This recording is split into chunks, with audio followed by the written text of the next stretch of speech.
Hey, I'll be reacting to Saint Seiya Legend of Sanctuary movie, and I'll be starting this reaction in 3, 2, 1, and go.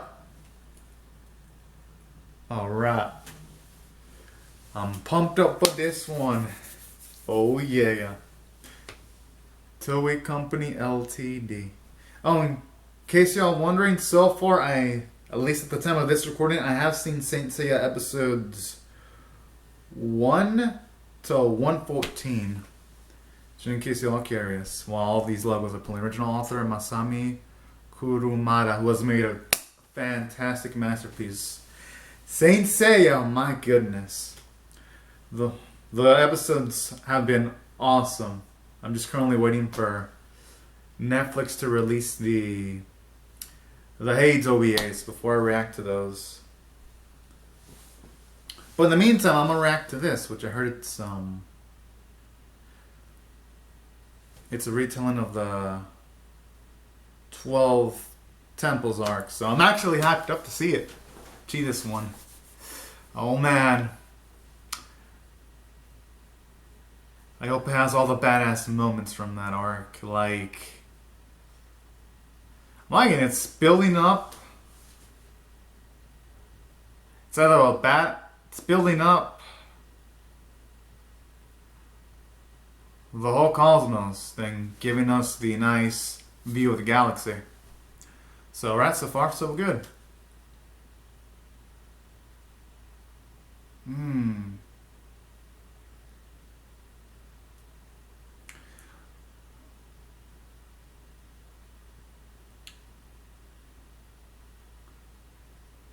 Wait, it kind of looks like right now the Pegasus Meteor Punch is being released.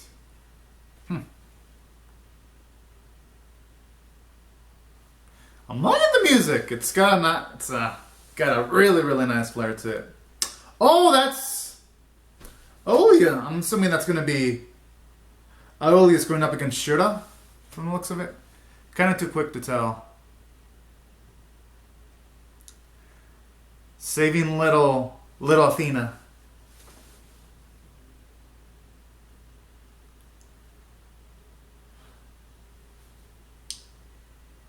Oh man. Oh man, the CG's pretty good.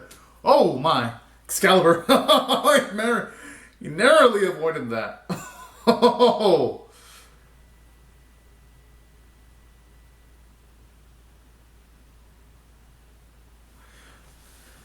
Yeah, it's actually pretty cool. Don't get me wrong, the way that... Oh, that's... I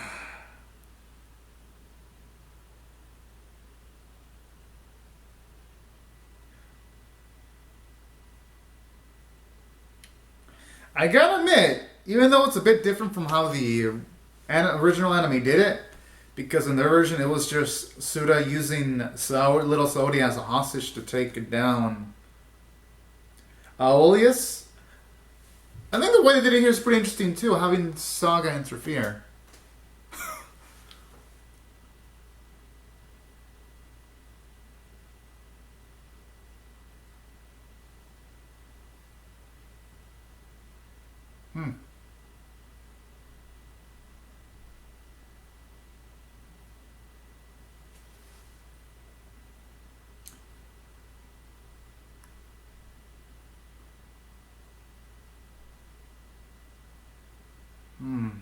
It's gonna get hard to get used to Athena's characters, and but I like it. We actually get to see many of the people's thoughts on the quote-unquote betrayer from Aolius, even though we all know he's innocent.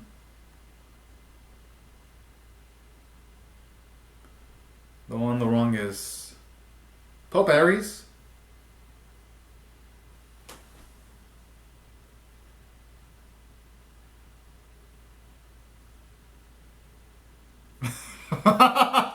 Oh man, even in this movie, he talks to me jobs. How it should be.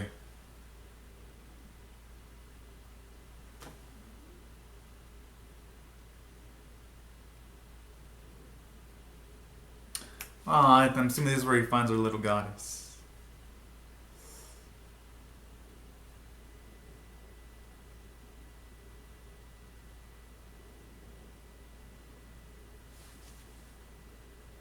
Hmm. And I like the voices too. They sound really, really beautiful. Wait, is Aeolus already dead? No, no, no, no. I hope he at the very least gives out some lines before he passed away. That'd be kind of.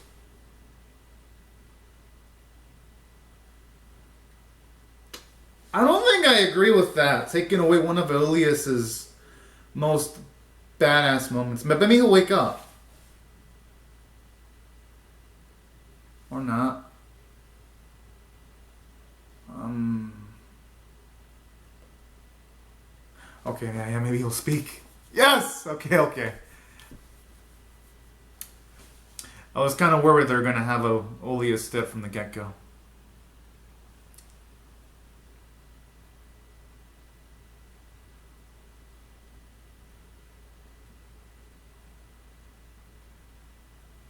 Hmm.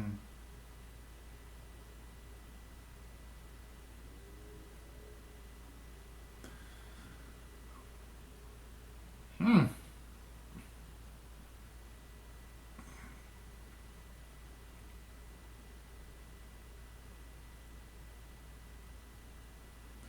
Oh, that's easier said than done, though.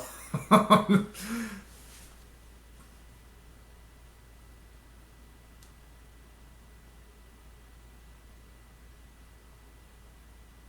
alright. It's actually some pretty cool build up there.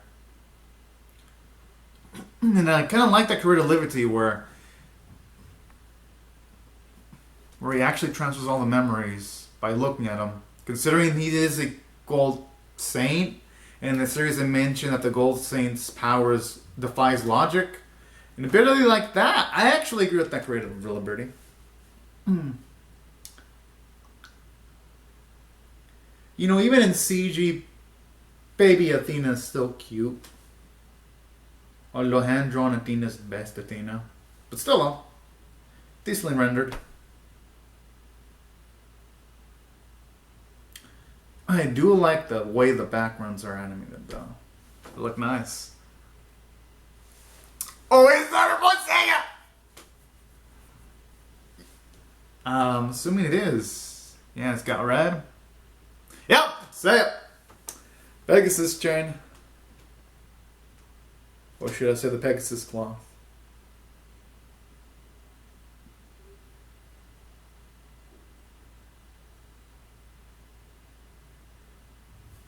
Aww. Whoa!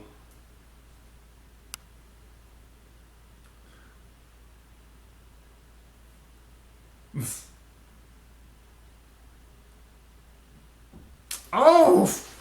Oh my! But still, though, I like that. I like that.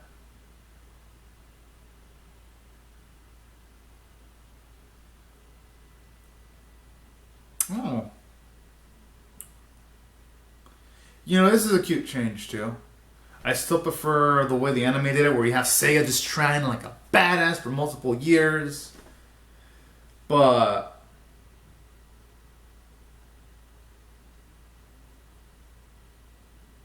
how's that better scary? The healing abilities.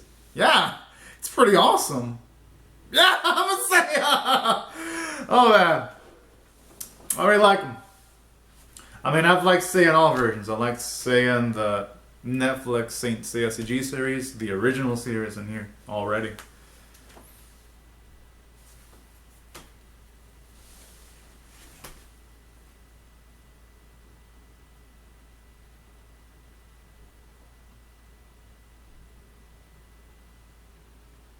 Hmm.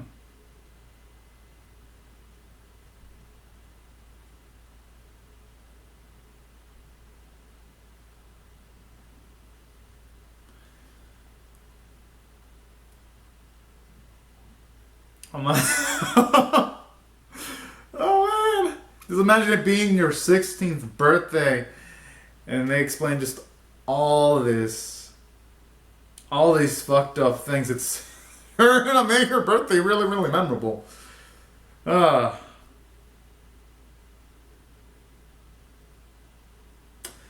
but I actually like that. You can see her facial expression. She's showing a bit of worry. Just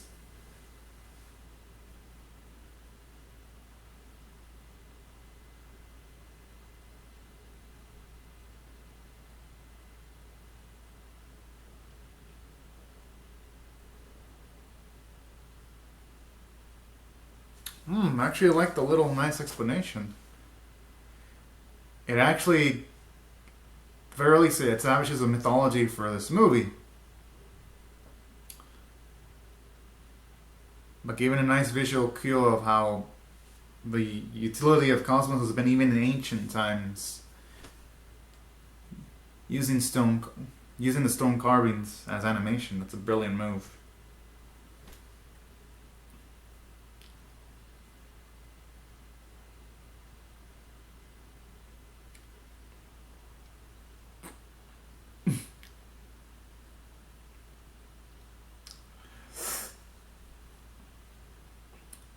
Well, hey, if Athena ever has kids, she'll have an interesting story to tell her kids when she's like, at the age of 16, I was attacked and people were already trying to murder me. If she gets through all this, because, positives.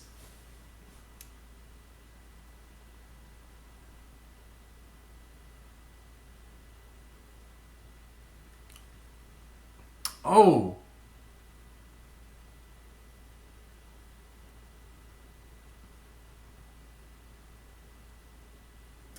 Okay, going straight for the action. Alrighty.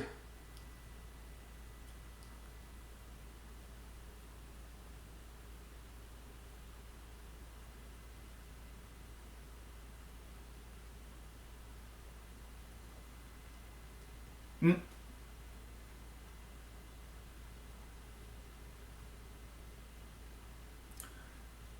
I'm assuming it's gonna be Seiya again. Yeah, because the movie's going for my parallels, which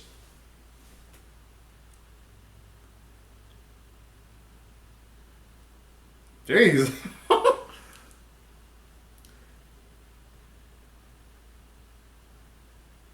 Yo, it feels so weird seeing Seiya utilize kicks.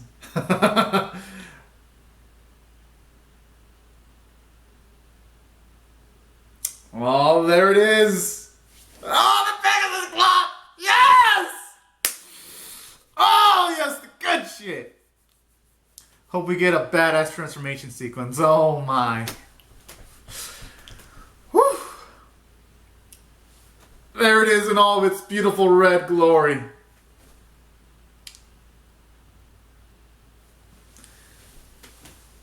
Oh, that's a nice slow-mo. And that's a nice addition. You actually show him transform while about to unleash an attack. That's actually a nice improvement from the original in the Saint Seiya CG series. Although I can understand why I didn't do it in those, because those had TV budgets. This has a movie budget, so they can pull off extravagant sequences like that.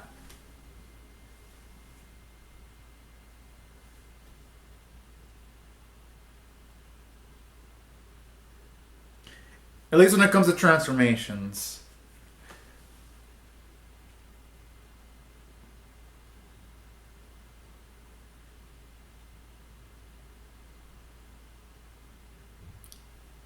What a scrub.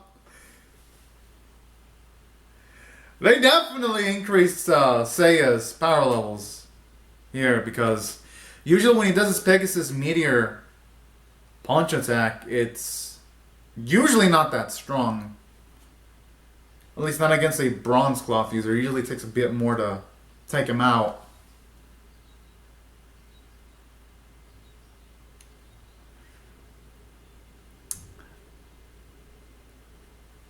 Oh yeah, Shiryu! I'm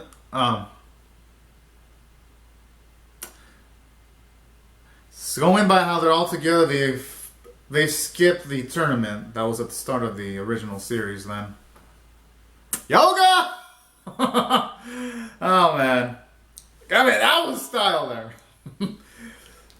Oh, it's our boy Sean.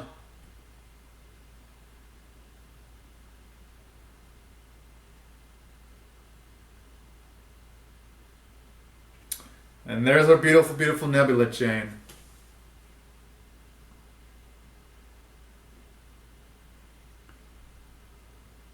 Yeah, definitely way different. Okay, yeah. Because in the series, it's like one powerful uber chain. There, it's a multiple. So they definitely nice to see the differences.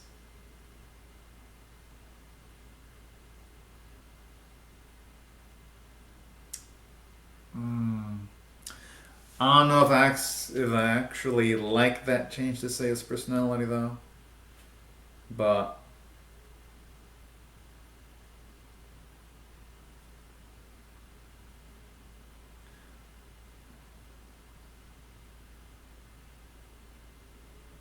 Iki, I'm assuming. Oh, never mind.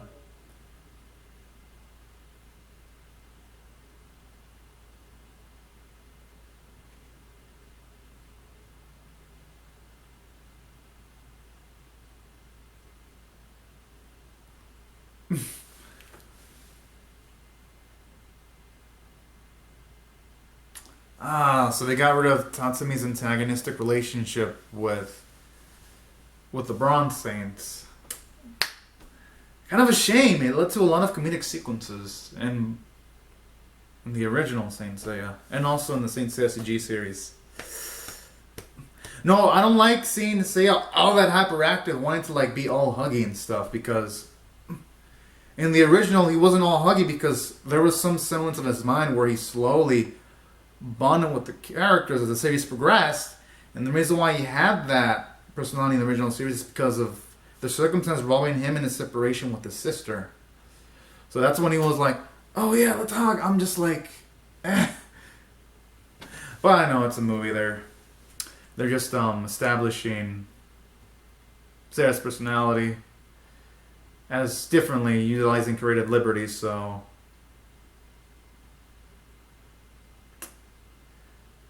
I'm not gonna harp on it too much. I'm just giving my observation on the whole matter.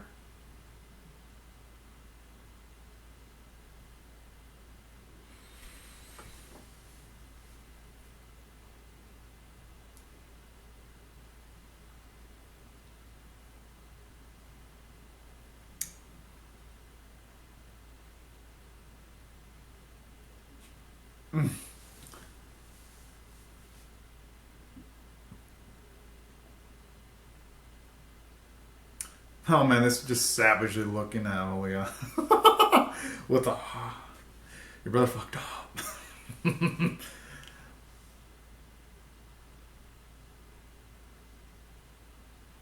Some nice backgrounds there.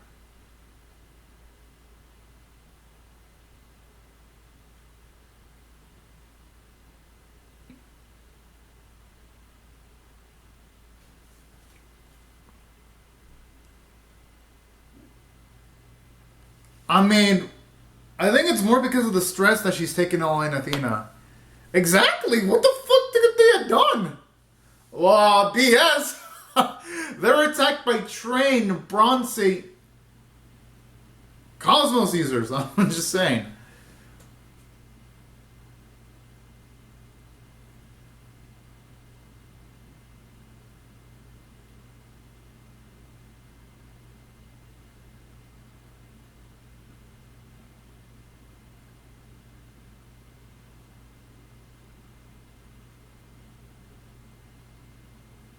I mean, he ain't wrong. But then again, though,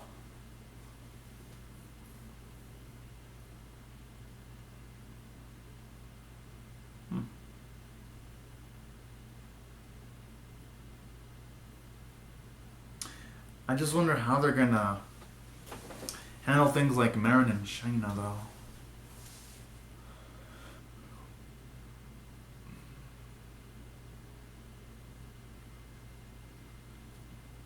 To like this sequence simply in the air, and since they already have and since they previously saw each other when they were younger, makes sense.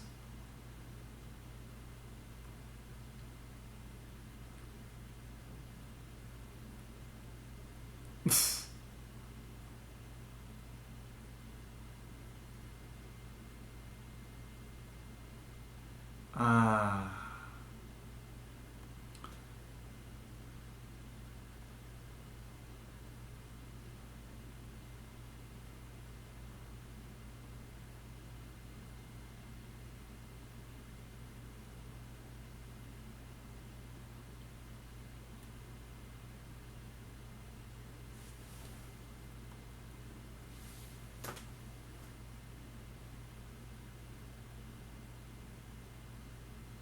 Hmm. Well, yeah. I mean, they just dumped it all on her at once. And I was even thinking the same thing too.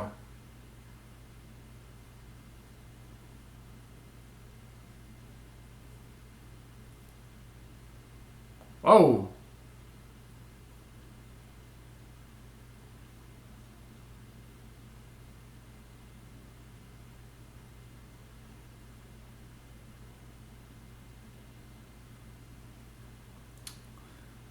all right. It's looking lit now.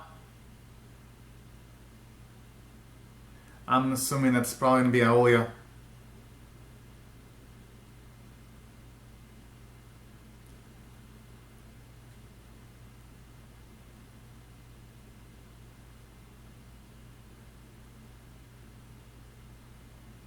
Yeah, I had a feeling it was him.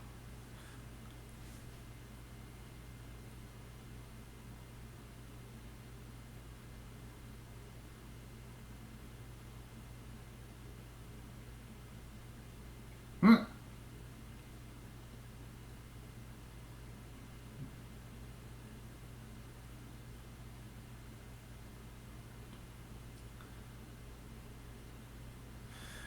Another difference here. In the original Seiya, you have Seiya actually try to explain that Saori is actually Athena, at least right before it gets to the major fighting. But here she was like, no, let me just fight against this guy that has naturally higher amounts of cosmos. It's kind of a thing I'm not liking in this instance. But alright.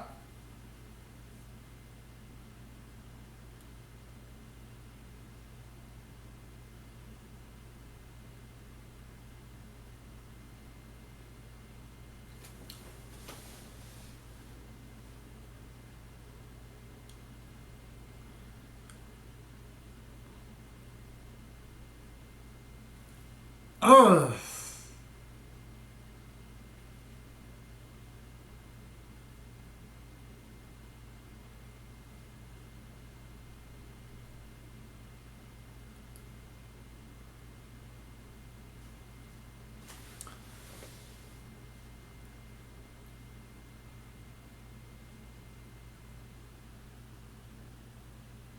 That's actually for the best.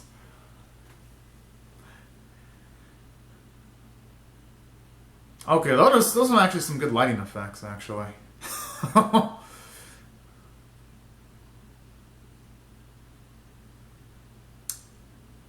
My oh my.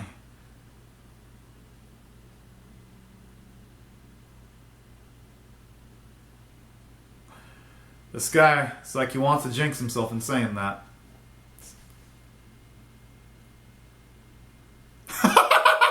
Yeah, I like that joke there. That was good.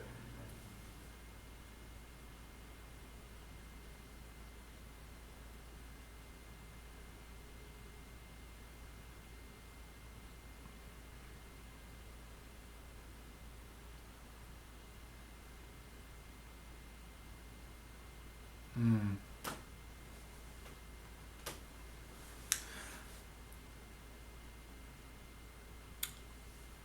Okay, I actually like that. They kept Sauri's bravery intact. It's pretty nice, actually.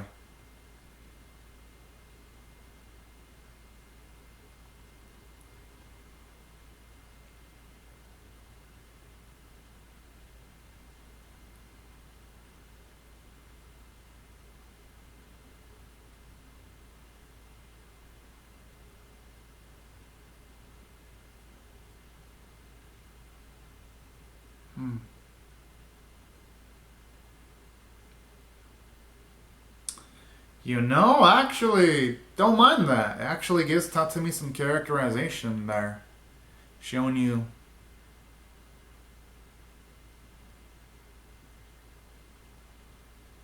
Showing you how much he actually truly does care about Saru in doing that. And then it shows you how the guts he had doing that in front of a guy. I can't blame Saru for fainting. I'm actually surprised Tatsumi still awake. But actually, that was a good sequence. I'll give it credit. That was a good sequence there, actually.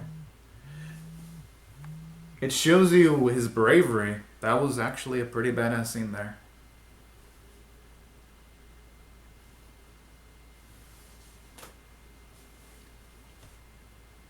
Because it's showing Tatsumi as more than just a guy character.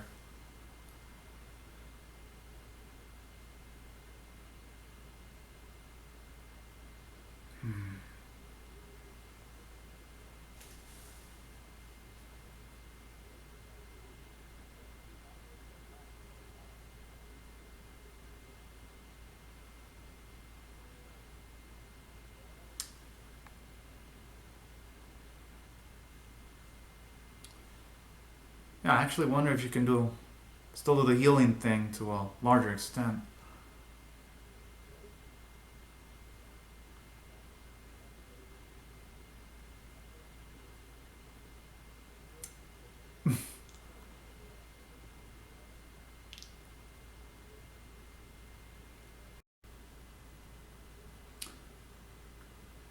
Hmm.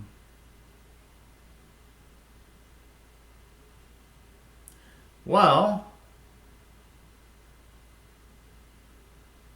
they don't have much choice but to go to Sanctuary. The only thing is, the how are they going to be able to go if they couldn't even take on one of those dudes? And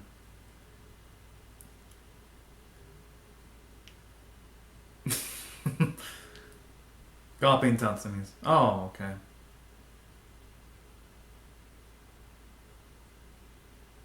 Hmm.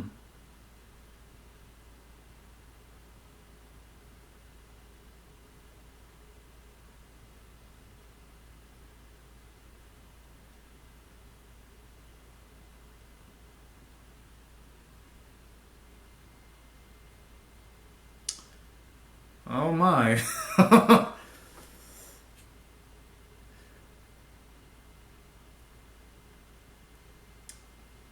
Hmm. Making Seiya a bit clumsy there. Which he never was in the original. But in the movie it makes sense because he had a wound that was healed by Saori when he was younger, so. And actually wanting to help her out from the get go makes sense.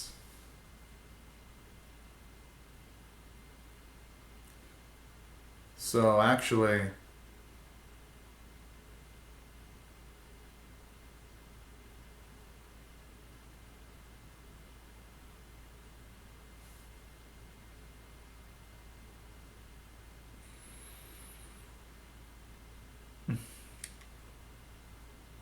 Well, yeah. And knowing Iki from how he is in the in the other versions, he's the type to just show up and have the most badass entrance and say, "Oh, the arrow. Yeah, it's gonna be the arrow."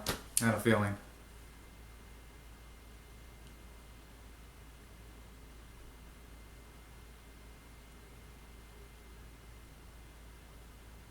Okay, that dude deserves to be busted up. So now I'm assuming it's gonna be the 12-hour time limit. Although shame that it's not even bleeding out the injury, at least not yet.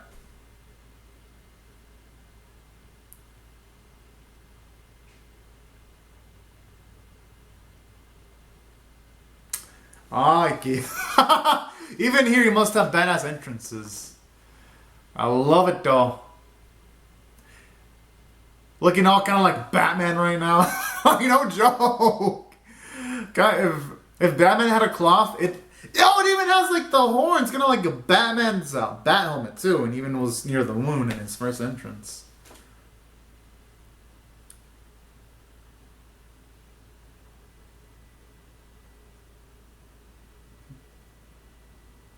Yo, backgrounds here are beautifully rendered. I actually like that. That was a cool sequence there. But still, though, I know that Seiya was kind of healed from his injuries by Saori, but I just still feel that would have loved to have seen more experiences with Saori and the boys, so that when they're all about, oh yeah, we'll protect you, it has more momentum, it has more power, emotionally. Here, it's like doesn't feel similar. It just doesn't feel like, because I know the movie is an hour and 30 minutes. It probably should have made this 2 hours, but oh well.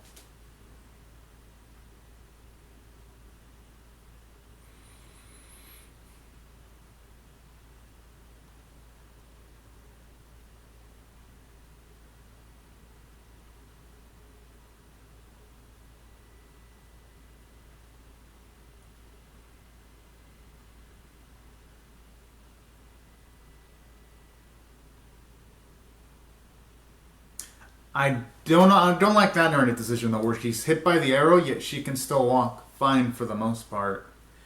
They're kind of taking away one of the epic things about the Goldstein arc, where the reason why that was so tense is because they had to hurry the hell up because the arrow is slowly piercing Saori's body, and that's where a lot of the tension came from. Here, they don't have that, but I guess I can understand why they don't have that, because with such a short amount of time, it'd be kind of hard to get emotionally attached to this Saori right here. It'd be really dang tough because she hasn't had her badass moments yet, like she did in the original Saint Seiya, or even the CG Saint Seiya. She hasn't had those cool moments, so she'd have to come along with our heroes and maybe do some cool things to make her likable.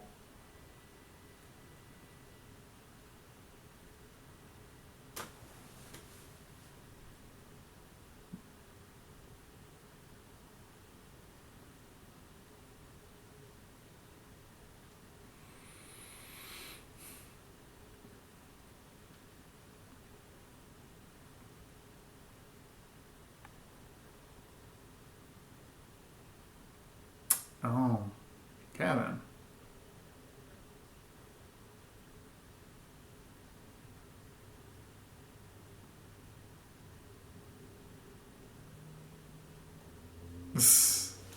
Oh man, this faker. But I like it though.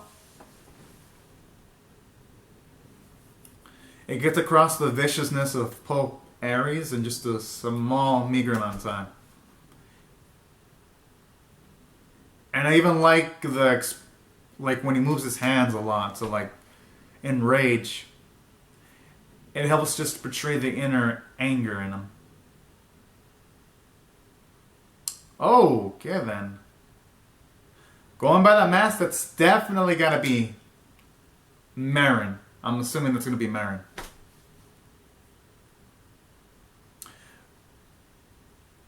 Which begs the question: if that's Marin, then who trained Seiya how to fight in this continuity? Oh, okay, I gotta admit, Sanctuary looks the beautifulest I've seen Sanctuary rendered. Wow! I'm gonna give credit where credit's due. It's gorgeous.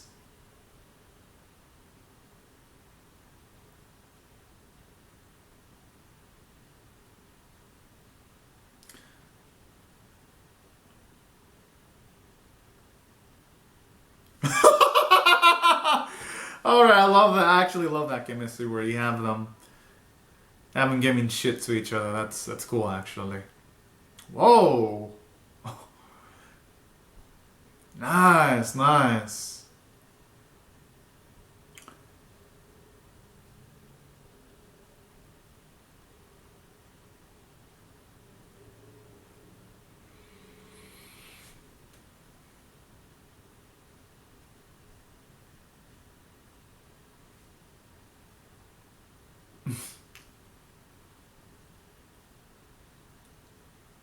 And it's better just to have a plan before running into all the houses.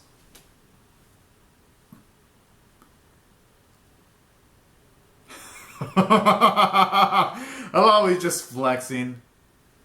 And then just ignoring him. Okay, that was a good. Okay, I like that. I like that.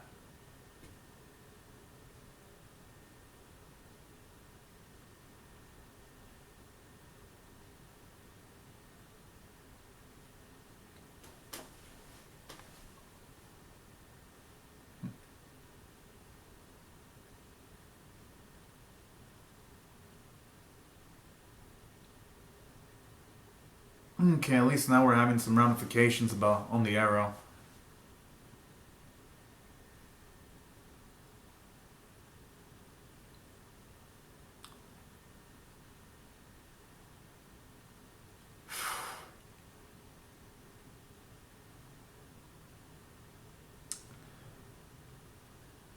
I wonder if that's gonna be Alberon.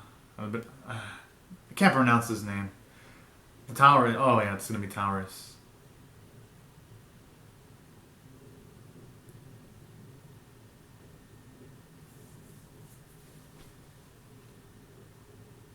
I hope they actually name it in the movie though.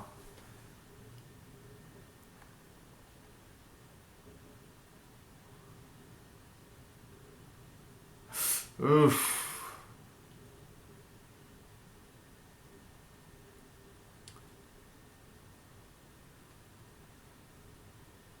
Whoa.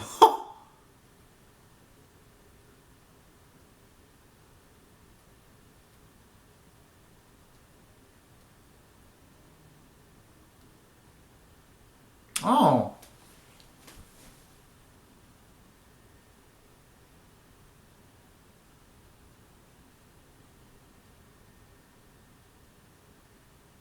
Okay then. Oh. Wait, I thought that. Oh, that's Moo? Shit. It's kind of hard to recognize him because of, like, the character design, but I guess, yeah. I guess that would be Moo.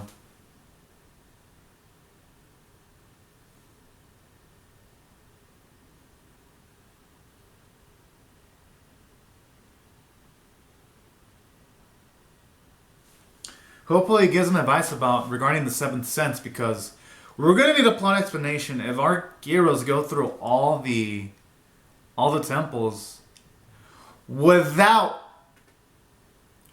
any explanation as to how they're able to take on these gold saints out of nowhere.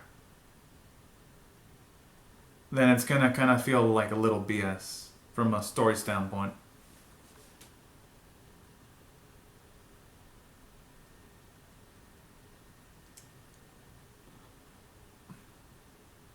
Huh?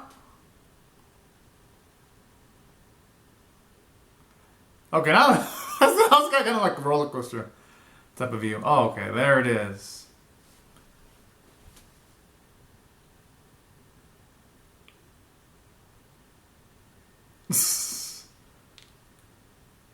Alright, I kind of like the bit of animation there.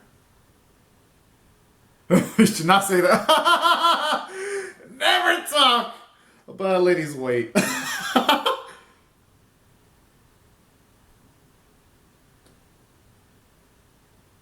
Oh, okay, there he is.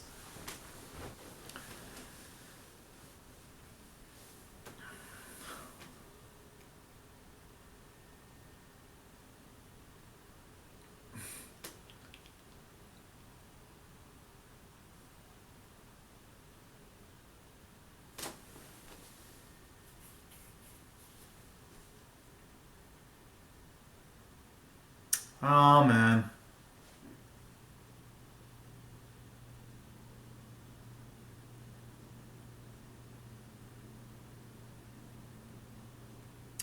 That kind of sucks. They took that cool moment away from Moo. Kind of sucks that they're giving it to him. Because that was supposed to be one of the cool moments for Moo. He was supposed to. I don't necessarily agree with that, but. Eh.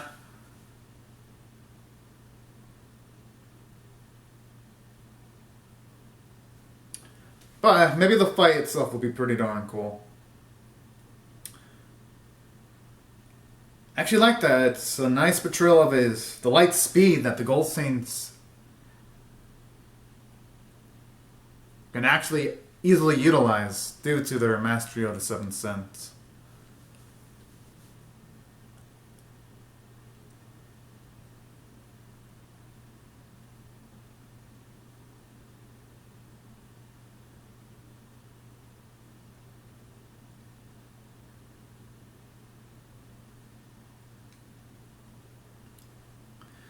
Okay, so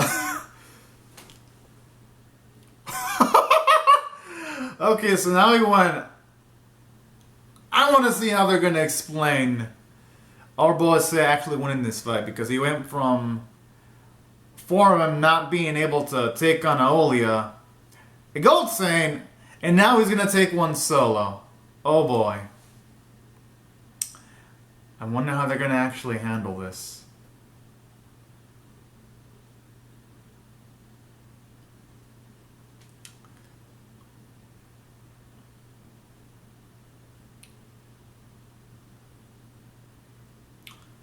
Oh.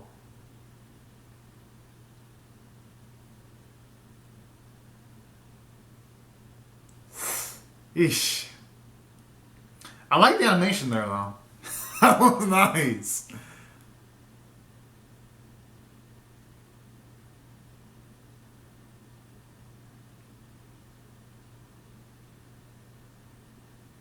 Okay, I love that cockiness too. Oh my. Yes, he gets up like he always does. Good shit.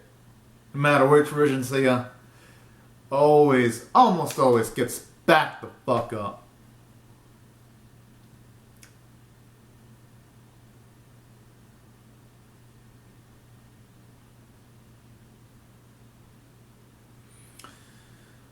Oh, that whole explanation of he gets stronger every single time he gets back up. I hope that isn't going to be their explanation of a bronze saint just instantly lowering the gap between a gold saint. I hope.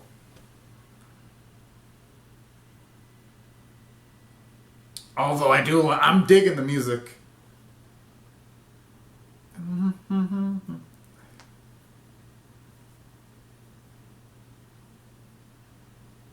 Whoa, that was a nice feat.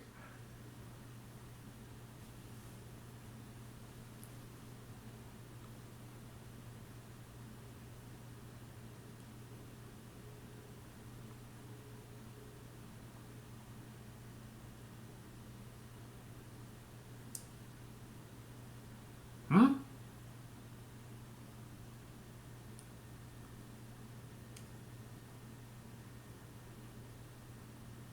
Well, are we gonna actually see Mufa and Aldebaran? Okay. If that does happen, that would be pretty darn badass.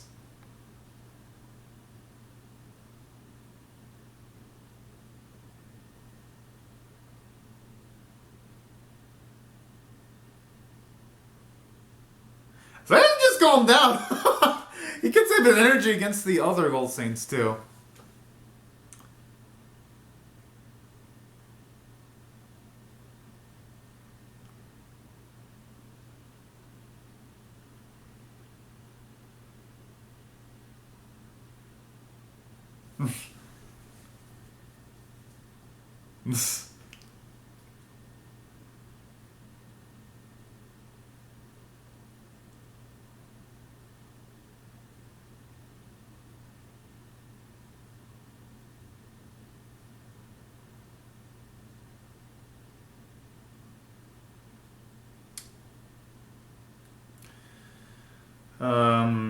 Yeah, she's just better off staying there and being guarded by Mu.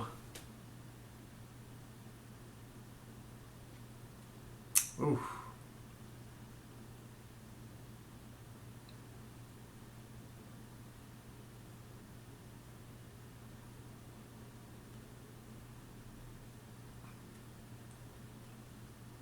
Hmm.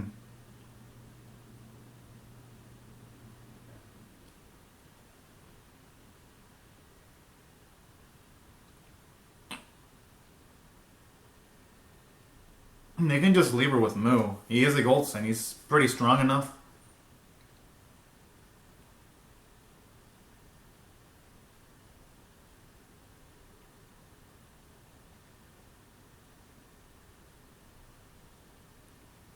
Alright, a nice way of actually narratively increasing the stakes by telling us how impossible it is.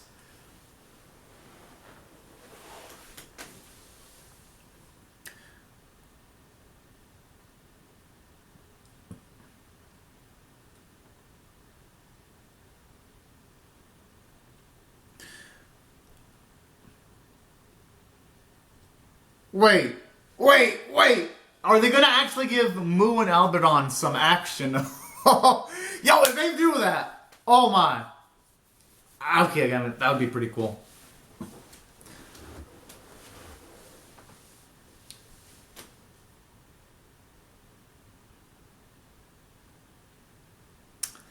I wonder what this guy could be planning.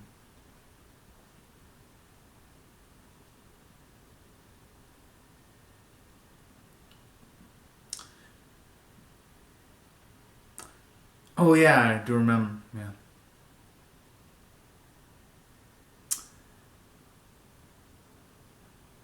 All right, getting mind work even from Aurelius from the dead. Oh man, I always love seeing Paul Petty see like the little punky. Well, I know he's not little, but y'all know what I mean. Like the little punk he is. I'm like, good.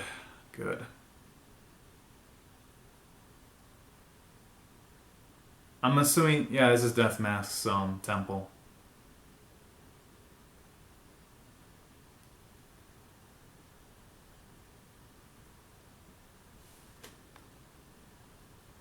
Kind of feels like a Disney music movie now a little bit. They're getting. And no, I love me my Disney. I like me some Disney movies, but none of my Saint Seiya. They're getting rid of like the seriousness of it all, where he mentioned in the original series that he killed children, women, and those masks were the massive people that he has killed, innumerable amounts of people. Here, they just make it into like some kind of joking gag, taking away a good portion of Deathmask's depth away.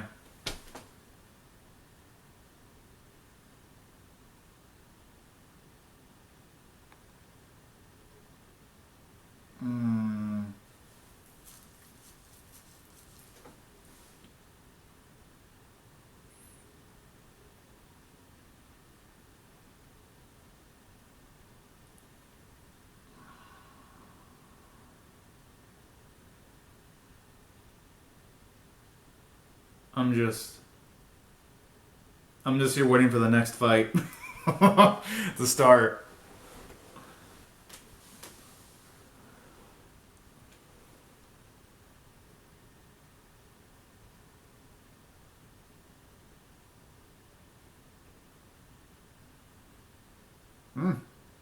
Yeah, I wonder if we're gonna get shirtless God cereal here. That'd be pretty nice. If the movie can at the very least give us that, and Savage Son when he hits Pope Eddy's mask with a nebula chain, I'd be somewhat of a happy camper.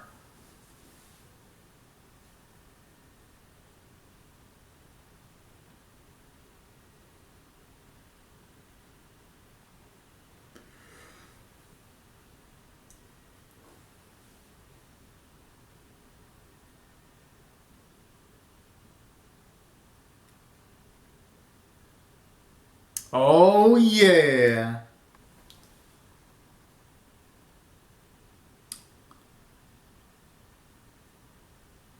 Okay. Oh yeah, they were sent to the dimension between life and death. I hope we get a moment where Saudi actually helped him get out of that dimension. If they do at the very least that, that'll at least give her some badass moments. And they sure amount of screen time.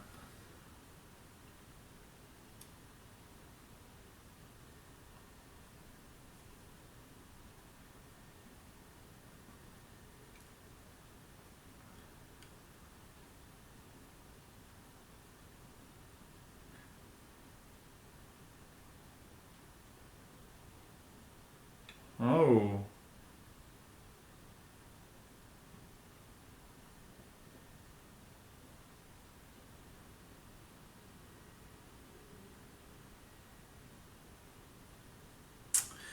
Okay, going by the red eyes, that means Pope Aries already did the brainwash thing. Because his eyes were blue when he saw Seiya and the others, now they're red.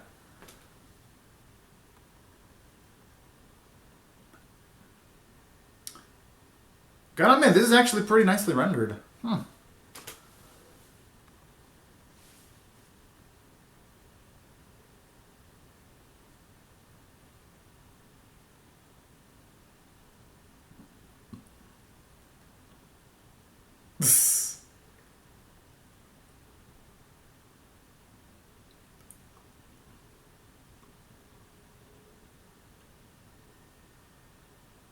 Huh. Speaking of which, where did Hyolga go? That's what I'm wondering.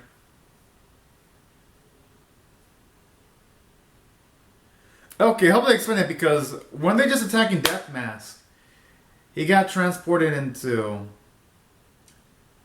the gap between life and death, Shiryu. So how did? Oh, oh, okay then. She liked this explanation. Oh yeah.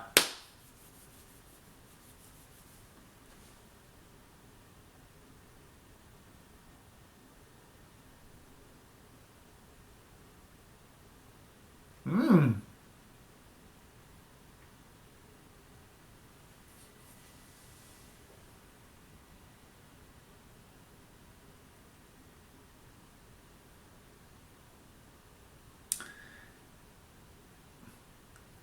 Decent amount of characterization there actually for Camus. Because you actually see just a little bit of compassion he has in his heart, but Yoga doesn't want to take the chance to leave, so now he's going straight for the attack. Actually, I like that bit there. It actually also helps hype up Camus because it gives you an epic speed feat. I know. I actually wonder how's Seiya gonna get through this because this guy just took all of them together, and now he's gotta fight this dude solo. That's what I'm wondering.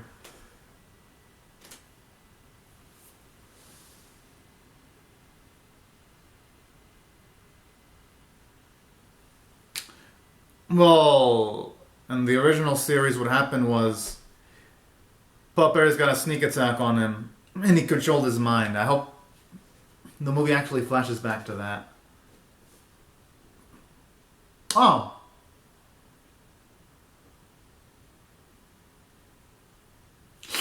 Eesh.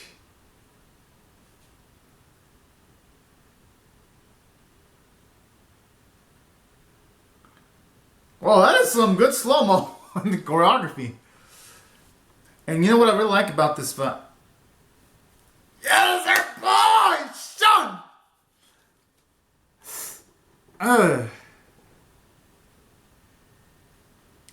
I mean, broke that inhibition like plastic. Ugh.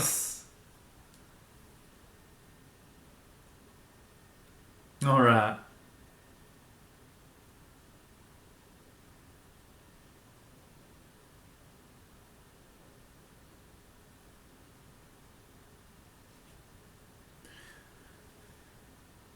Huh? So far, he hasn't shown anything in this movie that he can take on Aolia by himself. I'm just saying. He hasn't. But F it. I actually want to see what he's going to try to pull off here.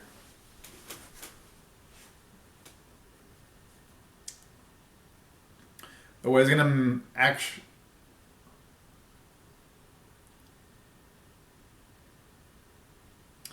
I'm assuming he unlocked the seventh sense.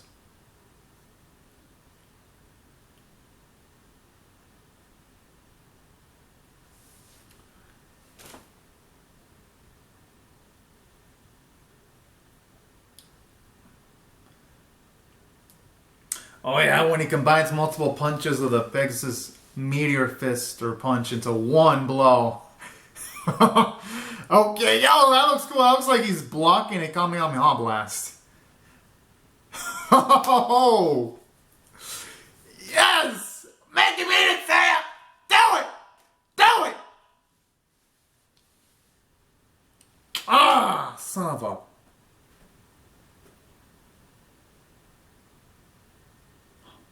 Huh?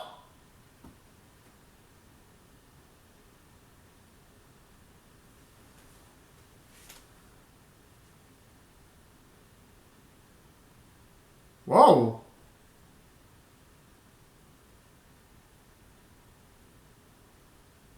Ah, I was kind of hoping we'd get to see Shaka fight. His fight with Iki was one of the best fights in this whole, well, at least in the original series arc.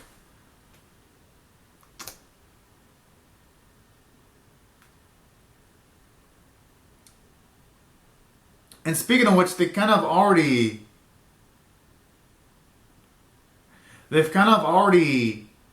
rushed through Shaka's character development in this movie and his whole slowly realizing his change of heart as things go on. Here, he already is like, oh yeah, I'm gonna switch sides. Like that. In this movie, took away one of my favorite moments in the series, Shaka vs. Iki.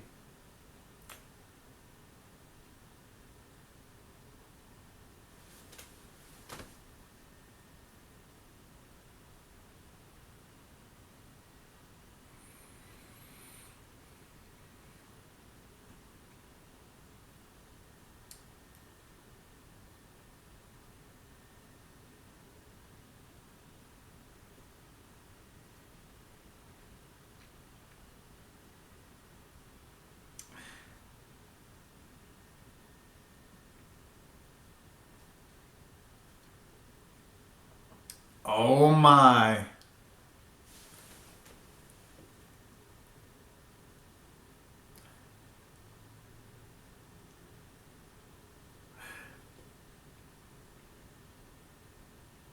I actually always love this master student fights. That was a nice ass effect too, just showing like it wrecking the environment while their blasts collide.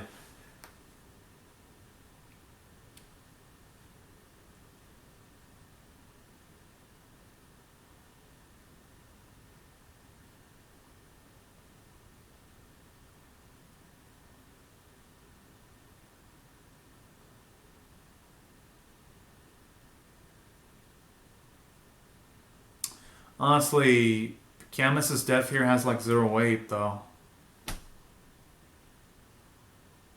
In the original series, it kind of did because Hyogo learned a lot from fighting against Camus, and Camus won the first. Because in the original, it was 2 encounters, but I understand it's an hour and 30-minute movie, but still, though. Just didn't have the emotional gravitas at all.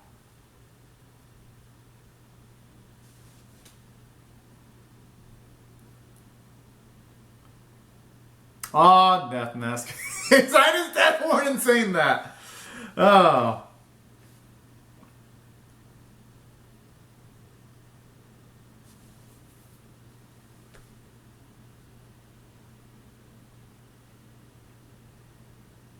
Whoa.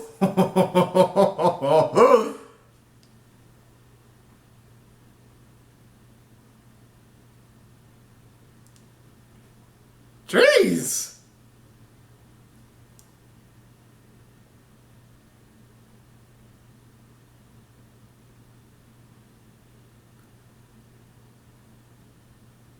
Okay, they kind of made him a joke. They made him and his cloth a joke.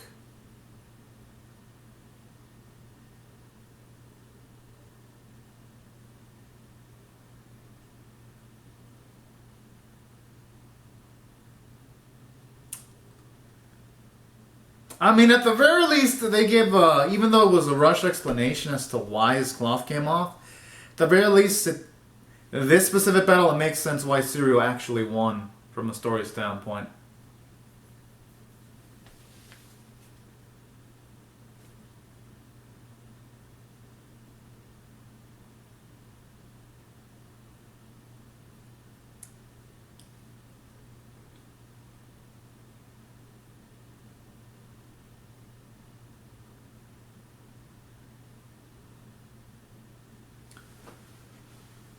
Mm. And they kind of take away the some of the more ambiguity of Death Mask, because in the original series, Death Mask mentioned he only killed innocents if there was an accident and casualty of battle, not on purpose. So they kind of get rid of Death Mask's depth, take it away from him. On saying that though, seeing him get wrecked by Shirio's attack doesn't look cool though. It looks pretty. I'm not gonna lie, it does look really pretty, but I gotta be honest, they just took away some of the meat from Death Mask's personality and character.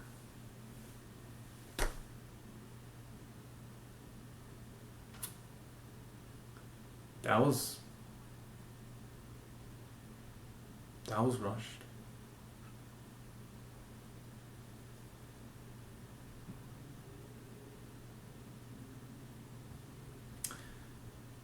Whoa. So what are we finding now? Aphrodite! Wait, a female gold saint? I don't recall there being one in the original. At least not from the point I'm watching, which is when in one episode 1 of Saint Seiya to 114 of the original. Firebase too. I'm gonna assume that's probably... They probably gender bent Emilios.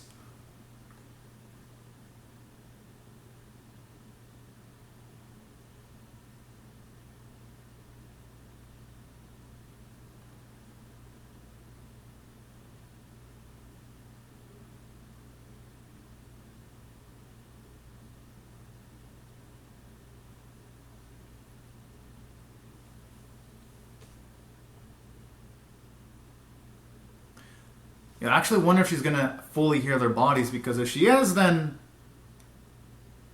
I'd actually be cool with that.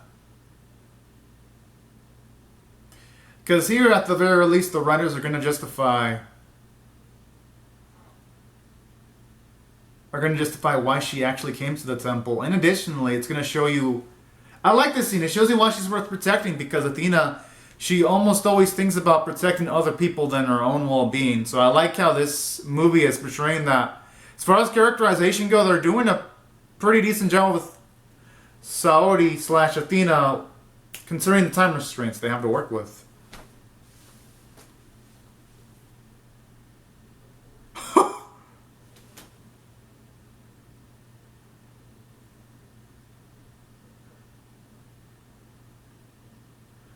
Okay, they've kind of made Shun a jobber. Oh yeah, it is Emilios. They kind of made Shun a jobber, though. I mean, really? He was What? I don't want to hear those words from Shun. Shun is a strong, powerful, badass character in the original series. He's one of my faves too. What have done to my boy? To our boy, Shun. Okay, but at least here though he's...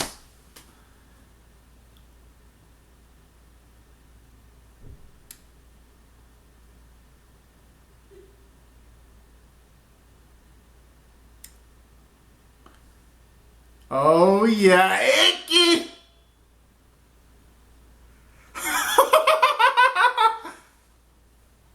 I wanted to hear him say Nissan at least once in the movie.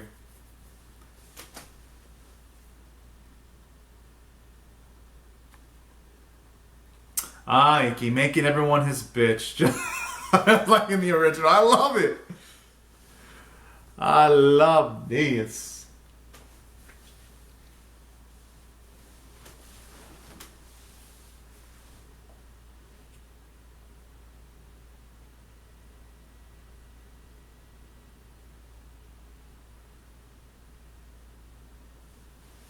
Okay then.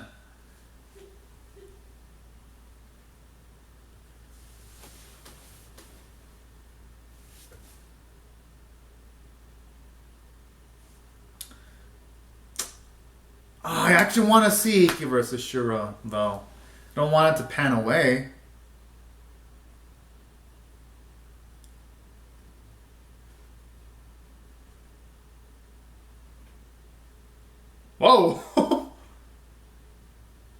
I'll give him credit though. The choreography for Melia's fight looks better than the choreography she got on the original series.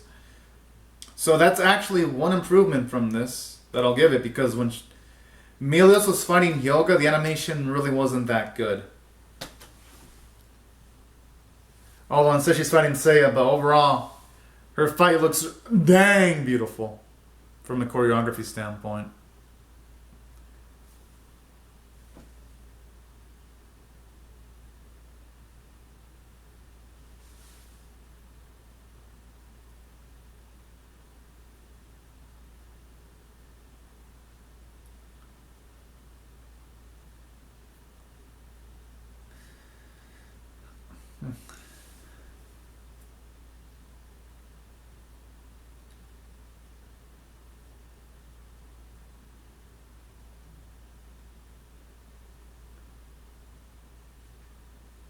Oh yeah, that's gonna be the will of Aeolus.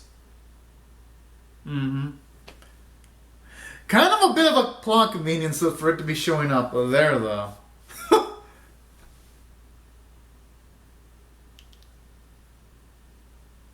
I like Melio's character design here.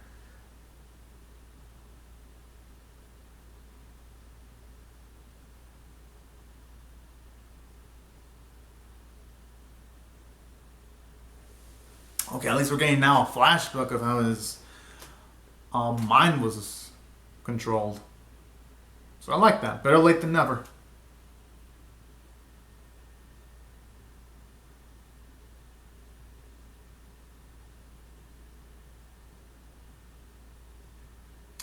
Oh my. It's gotta make him see it on the inside. Oh.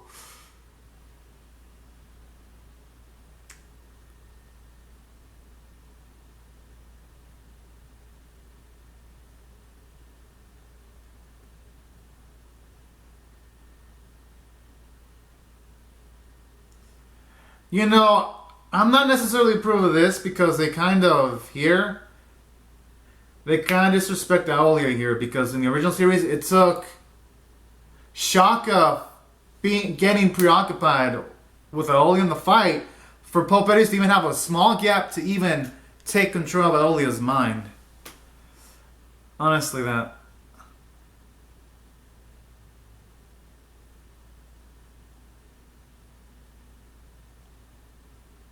Mm-hmm.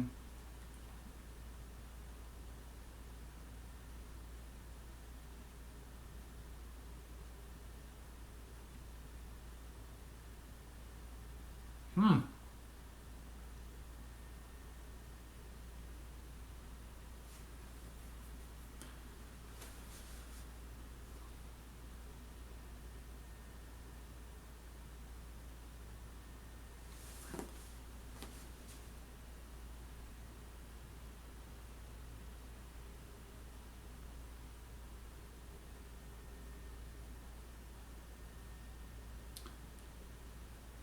Huh. You know, I actually do like how here, at the very least, ev considering they don't have the build up for all of our heroes gaining their strength, I like how most of the fights with the Gold Saints were kind of interrupted. And weird as it is to say that, it would have been a big leap to have them just individually take him out while they were just being smacked around by Aolia earlier in the movie. And again, I do like that whole selfless nature from Saori. That is really, really sweet.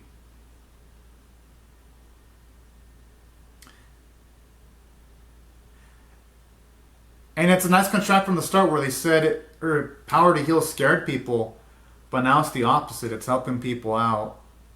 And it's getting people together. It's getting people to serve her because she's a kind-hearted individual. So I do like the contrast from the start and then to the current moment.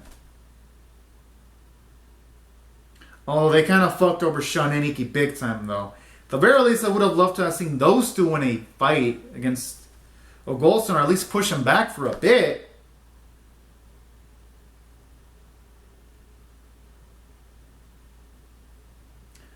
So they took away literally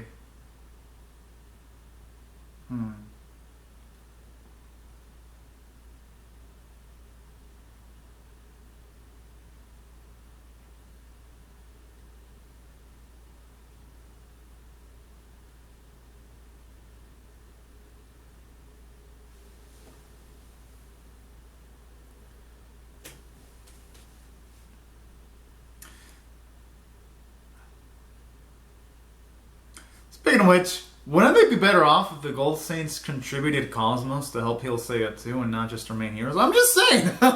Last I checked, Gold Saints have a lot of Cosmos. I'm just saying, for practicality purposes.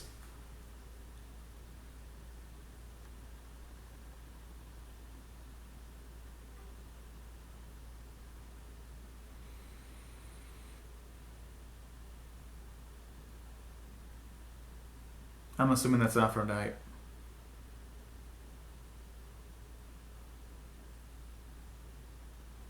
Oh yeah, it is. The rose.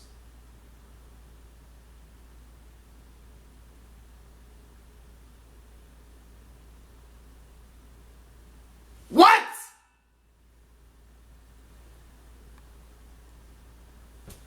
So Aphrodite gets no fight. What the fuck?! Really?! Come on now! Oh my... Man, they really fucking over our boy Shun in this movie. Not only their job, they just took out the opponent that he defeats in the original series.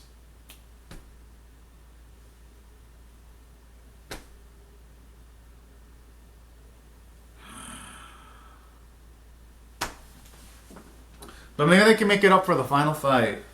Even though the fights have all been short as fuck.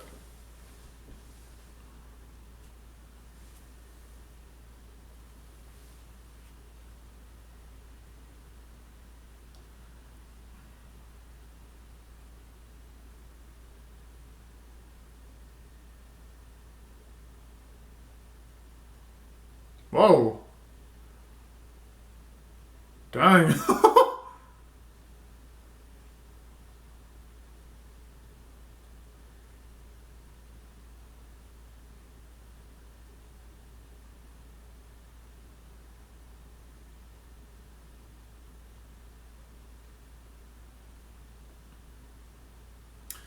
Oh yeah. I actually don't mind seeing these Gold Saints throw down. Although I didn't explain how Oli resolved the situation with Shaka though. First of all, Shaka was not sure. Because first of all, Oli was possessed. How did Shaka deal with that situation? The movie, it's just having cool shit happen, but without even explaining things in with its small narrative.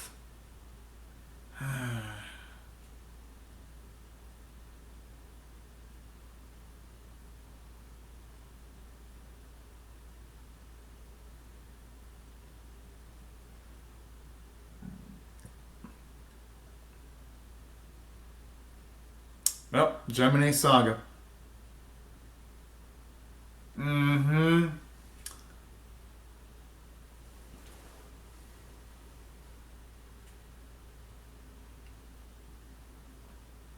Now this guy's probably been waiting years just to monologue that with the way he's saying it. As if he practiced by himself for multiple years, for multiple hours just for that specific moment.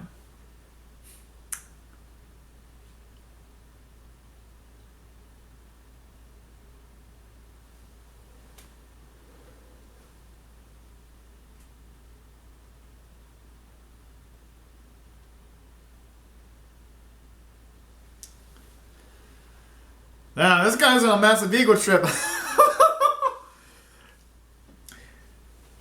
It's a shame though. He just pulled out his disguise, and it just comes really, really late into the movie. Though that's the thing. It's kind of hard to like feel appreciation for this grand reveal in just a small amount of time, though.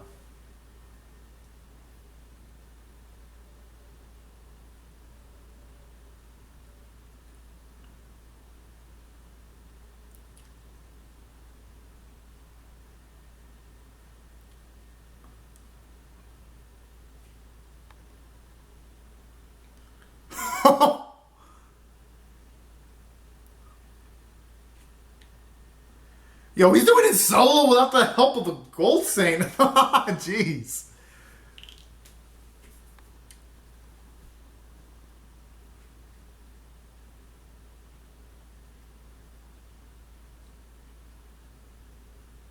And I just love the clink sound that of his cloth every single time he walks. It just sounds pretty darn cool.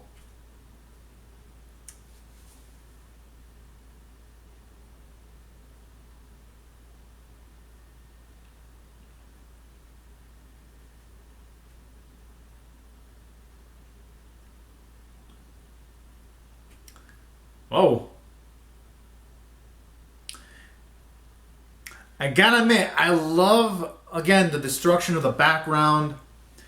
And each and every fist just feels impactful because not only does it hit the opponent's body, it affects the background too. Immensely. That's what I really, really love.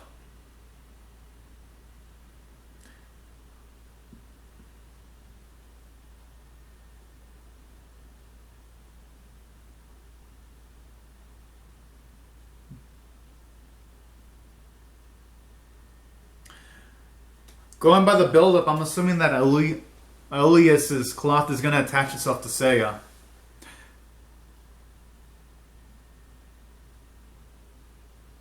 Because the movie... Wait, why does Jiminy Saga have bad aim? It just... It's everywhere except for where Seiya's at. They kind of took away like his no fucks given attitude that he had in the original series, because in the original he was always constantly attacking Seiya to prevent him from getting back up as much as he can. I actually like that because the Galaxian Explosion and how rendered it is. It has a nice galaxy breaking feel to it.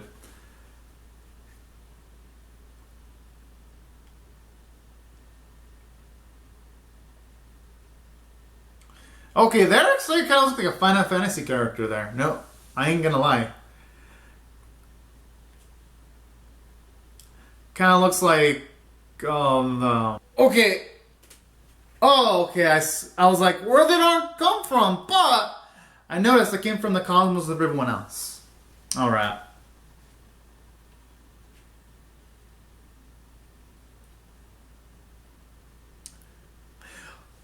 But all things considered, though, I'm actually surprised he's pushing this dude back. Jeez. Yes. Although that's enough to take out Gemini Saga, then damn, that's kind of a little anticlimactic if you ask me. Wait, that was a 7 cents? Okay then, I like how they didn't even explain the process of how he managed to achieve it. Yes, I watched the original anime, but still though here, they didn't bother giving a narrative explanation for that.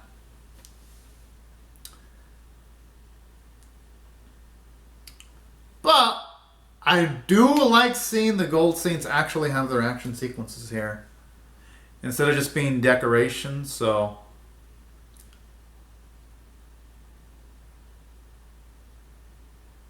It does look pretty visually appealing. Okay, Iggy's lucky that sure didn't use that kind of Excalibur attack. Oh my.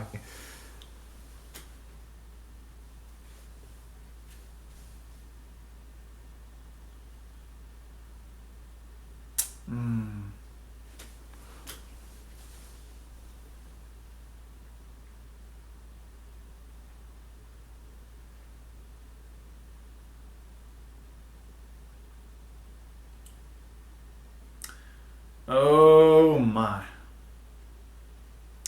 We're gonna get like a giant kaiju now?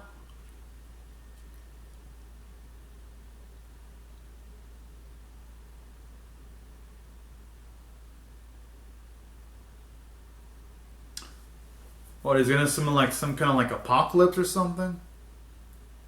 I honestly have no idea. Although, hey, that's a twist.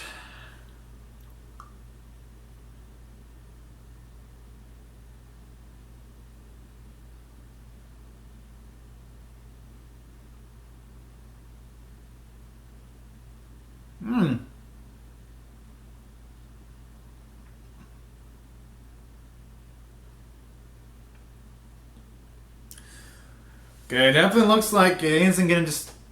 It's gonna take more than just say utilizing the seventh sense to beat that creature. Probably gonna need our main vibe to learn how to utilize the seventh sense.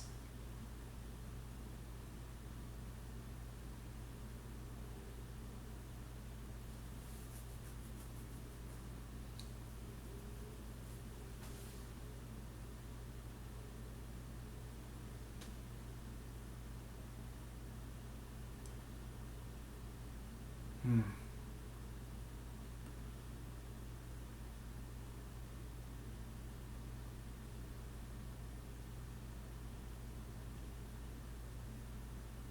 I wonder if we're gonna get a scene where she act. Oh, I wonder if we're gonna get a scene where Saudi actually blocks the attack or shields everyone from it. Jeez.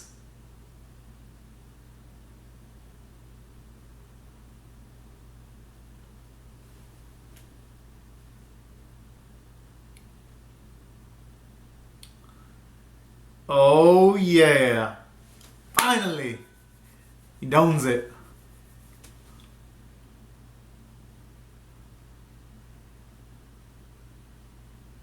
And it was kind of foreshadowed too because in the beginning they didn't imply someone was gonna utilize the gold cloth from Remain 5. There it is! Our Seiya with the majestic cloth. Golden cloth. Glory.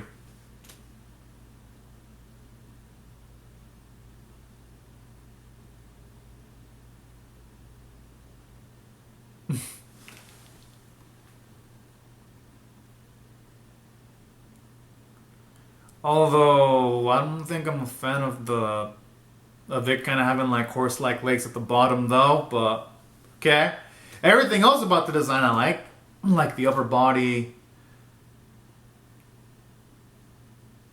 because it looks like it's impractical to fight in. If we were to like, and so we're in a situation where you have to fight on the ground. That's why I'm not a fan of the horsey legs there. But and all in all, I do like the pretty firework effects of him actually slashing through each and every Enemy Saga attack.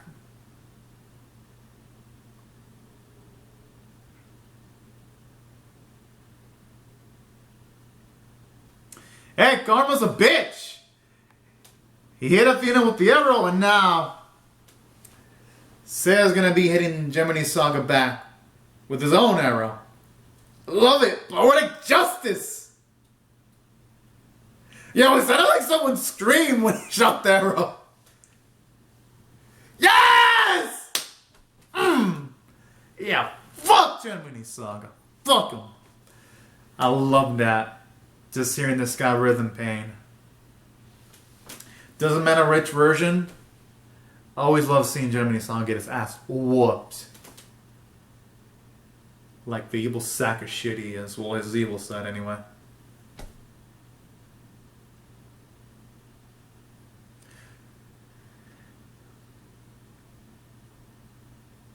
Okay, now Saudi looks like she's about to be lovely wedded with someone with that outfit. I mean, that's a compliment, though. She looks pretty there. All right.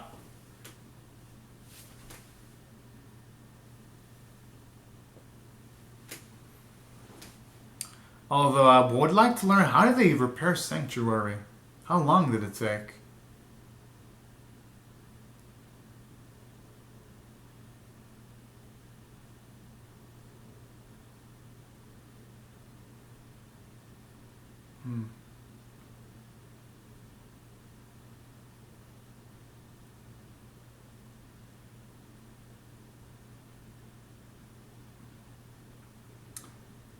Can't blame her. She hasn't had much time with the Cosmos yet. Utilizing those abilities.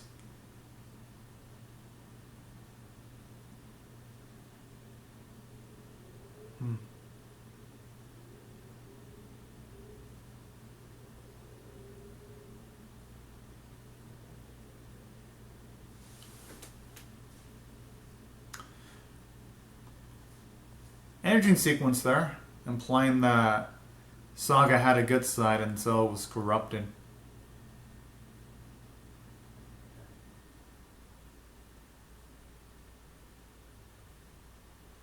Oh, it have had more impact if would have seen more scenes with Saga though. Like I said, this movie definitely needed at least half an hour more. Instead of going for an hour and 32 minutes. Just feels a bit too short to me. Showing just the contrast from his position that he was currently to the current position he currently is.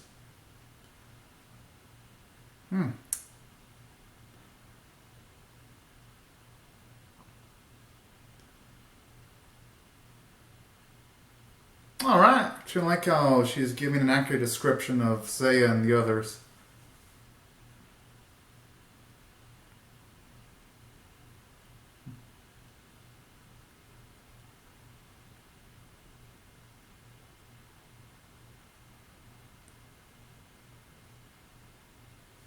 Alright. And you know what? That has some weight to it because even when she was hit by the arrow, she was still healing individuals. So those words actually do have gravitas.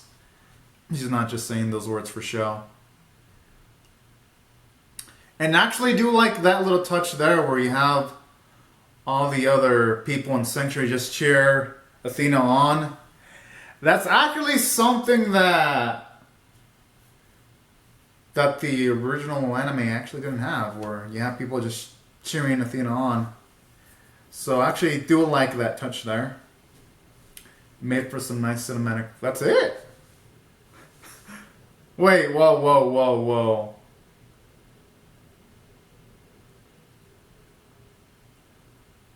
Yeah, it looks like that's... Wow. Oh man, this movie. Wow. Alright. Since it seems like the credit's going to be for 4 minutes and 30 seconds, I'm going to rate it. But first I'm going to break it down bit by bit. From a script standpoint, it was a rushed mess. Yeah, there were some nice bits of fights between the Bronze Saints and the Gold Saints, and the fights had some pretty decent choreography, but the problem is, fights last like sometimes 30 seconds, sometimes a minute. Sometimes fights weren't even shown on screen. It's like, what? And then this specific movie here brought in interesting plot points. Like, you literally have the subplot of Olia taking over.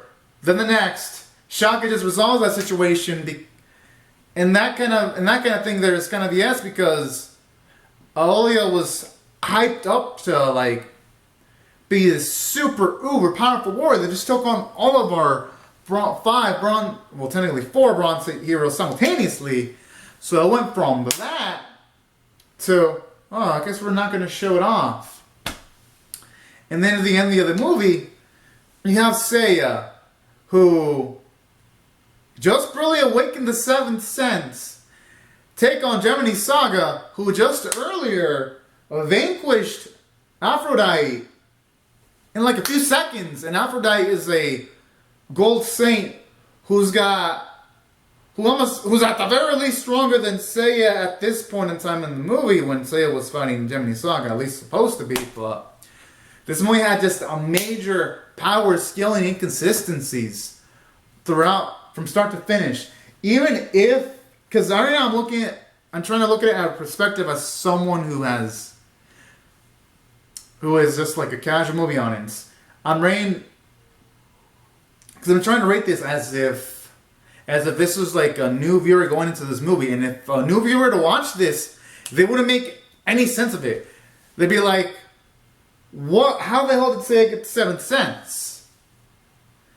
And then, aside from that, another issue that what I had about the movie was you really didn't have any scenes of acknowledgement from the Gold Saints in regards to the efforts of our main heroes. None of that. No, oh man, y'all were so brave. Y'all pulled up a miracle. No, none of that thing. None of that.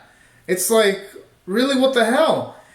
Our characters accomplished something, and yet the movie didn't feel need to celebrate or none of that.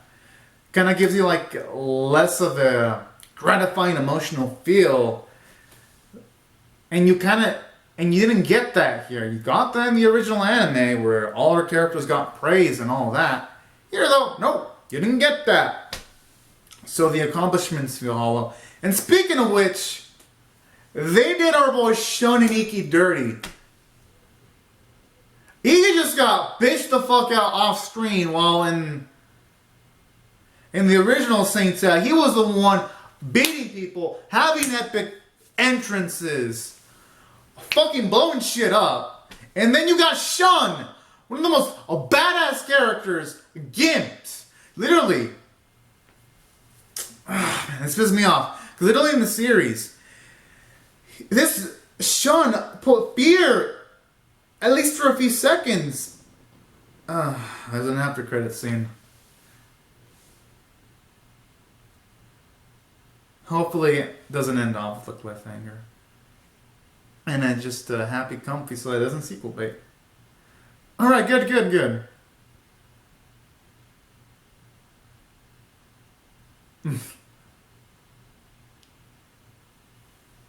Alright, I mean that's cute. Good, it didn't sequel bait, I'm glad.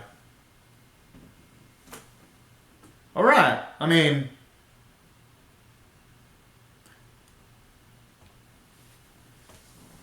That was actually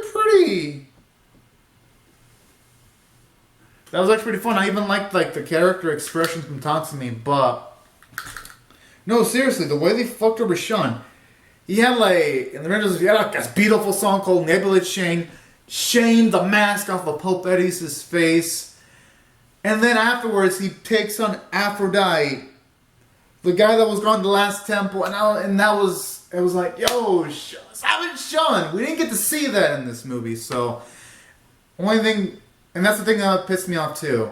They were hyping up the heroes, yet 2 out of the 5 were jobbers. Shun and Iki were jobbers, and that pissed me off.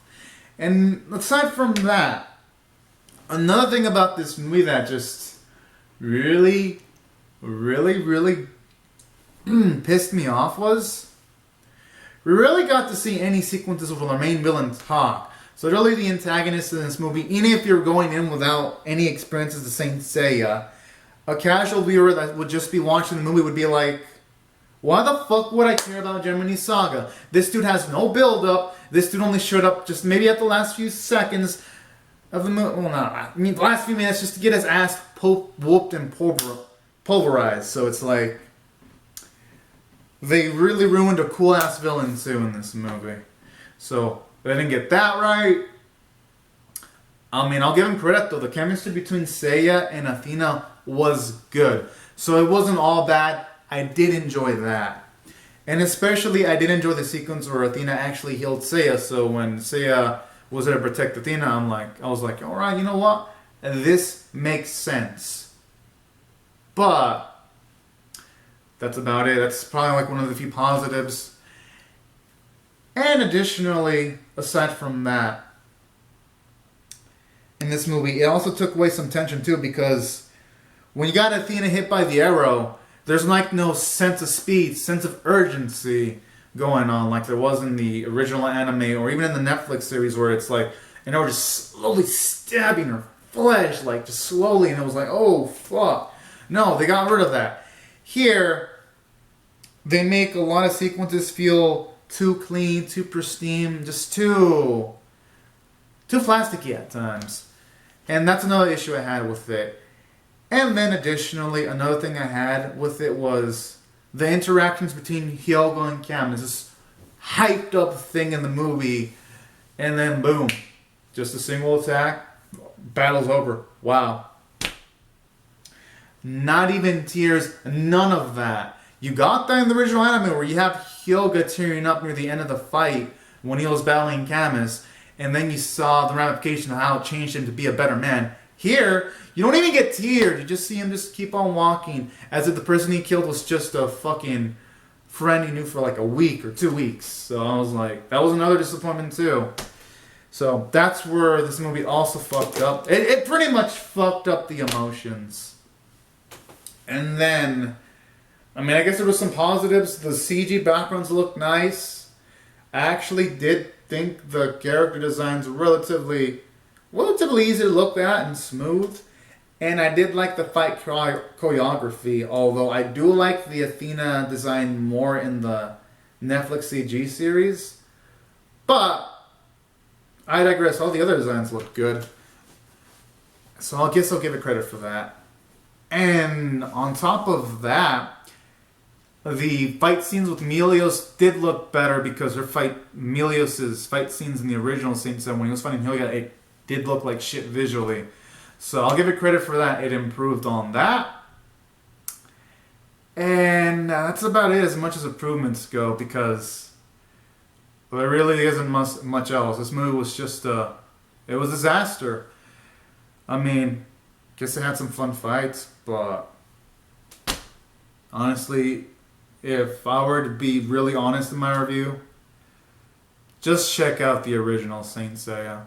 Just check it out over this movie. This movie is butchers perfectly glorious material. One of the most best arcs in anime ever. They fuck it up. And that's why this movie pissed me off. It pissed me off. Big time. Once it ended. Because throwing this movie, I was like, you know what? Maybe they're saving time for cooler shit. Nope. I waited. Nope. Nothing. I mean, I guess the voice performances were good, but that's about it. And, yeah. Oh, and then aside from that, there wasn't any epic sacrifice sequences, too. Another thing about this movie. And then another thing that also pissed me off. You just had like this chick with a fake mask that transforms, which I know that's a Marin. But you would at least think they would have at least implemented her, but no. Didn't do that either. Yeah, this movie, it just had random shit. Just threw out the wall for a movie. That's it. Shouldn't even be called Saint Seiya Legend of Sanctuary. It should be called Saint Seiya Random Shit Happening with No Explanations. That's what the movie should be called. And that is why if I rate this movie, I'm gonna rate it a 4 out of 10. This movie's not even average. Hell, they really should have either gone for a 2-hour movie or they should have adapted the legendary Sanctuary stuff over the span of 3 movies. That's what they should have done. But no, they ruined it. They fucked it up. Fuck. Never thought I'd say today that where the Saint Seiya CG Netflix series is better written than this. It's a Mozart in comparison to this. That's how you know they really fucked up the script in this. Because while yes, this has better CG than the Netflix CG series, at least the Netflix CG has a coherent narrative. Here, they honestly would have been better off going for a trilogy than what we got. But anyways, y'all, these are my thoughts. Thought the movie was disappointing, rushed, and the only thing going for it was it had cool sounds and it had pretty visuals. That's it. And honestly, I can't recommend this movie. I'd be a liar if I was like, oh yeah, the pretty colors, because I did enjoy the small amount of fights there was. But then my brain's like, nah, the script, it's trash. It's not gonna make up for it. So yeah, these are my thoughts. Anyways, y'all, these are my thoughts on Saint Seiya Legend of Sanctuary. Comment on your thoughts and how you feel about my reaction in the comment section below. Whether y'all liked it more than I did or hated it more than I did. And just be sure to rate the video, share, comment, subscribe, and yeah. I'll be sure to react to the Saint Seiya Hades OVAs once Netflix releases those. So that I can wash my mouth of this. But yeah. And I'll also react to Saint Seiya's Netflix CG series too. I'll react to that once Netflix gets around to actually releasing them. Yeah. But anyways, y'all, these are my thoughts on the movie. Didn't enjoy it. I was like, I'm indifferent for most of it.